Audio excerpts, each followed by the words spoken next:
J'ai fait un téléphone. Pour faire un rendez-vous avec le médecin. Le désordre, ça me fait folle. Je n'aime pas ça. Je vais faire une décision. Ah, c'est intéressant. Je vais faire des notes. Are you kidding me? Je sais. Tout ça, ça ne semble pas très logique.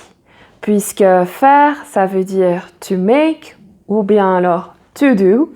Mais dans ces exemples-là, ça ne fonctionne pas. La traduction ne fonctionne pas toujours. C'est à prendre avec des pincettes. Parfois ça marche, parfois ça ne marche pas. Tu peux utiliser le verbe faire dans plein d'expressions, notamment les tâches ménagères.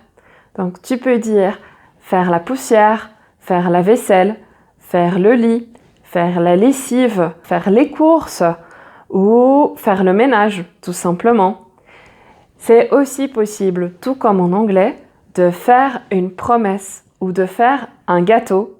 Tu as aussi qu'est-ce que tu fais dans la vie, tout comme en anglais. C'est une façon plus naturelle de poser la question quelle est ta profession ou quel est ton métier. C'est mieux de dire qu'est-ce que tu fais dans la vie. Et tu as aussi, tout comme en anglais, faire des erreurs. Et ça, faire des erreurs, ça fait partie de la vie et ça fait partie de l'apprentissage. C'est en faisant des erreurs qu'on apprend. Là, ça marche. Mais dans les exemples du début, ça ne fonctionne pas. Pour une décision ou alors pour des notes, on va dire prendre. Donc prendre une décision. Donc j'ai pris une décision ou je vais prendre une décision. Ou je prends des décisions. Et note, la même chose, prendre note. Donc je prends note ou bien j'ai pris des notes ou alors je vais prendre des notes. Ensuite, c'est la même chose aussi pour un rendez-vous. J'allais oublier. On dit prendre un rendez-vous. Donc, je vais prendre un rendez-vous avec le médecin.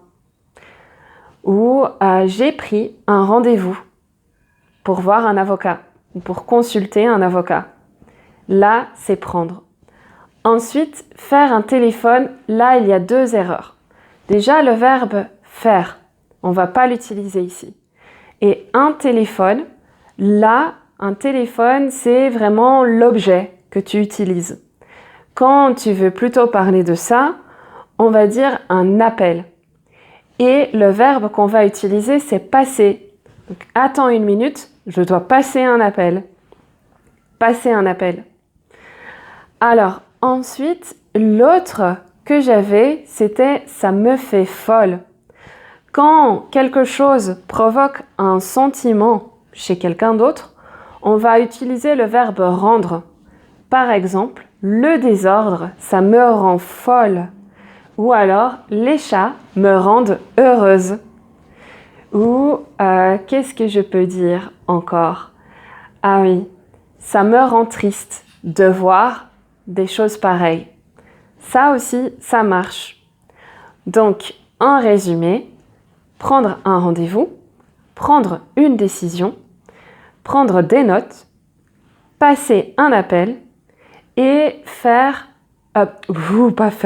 rendre une émotion, quelque chose. Ça me rend triste, ça me rend heureuse, ça me rend folle. Voilà, j'espère que ça t'a aidé. Et c'est vrai que faire, on l'utilise beaucoup en français. Donc ça, c'est peut-être une idée pour une prochaine vidéo. Les expressions courantes avec le mot faire et quand tu peux l'utiliser de façon correcte en français. Alors abonne-toi. Ciao!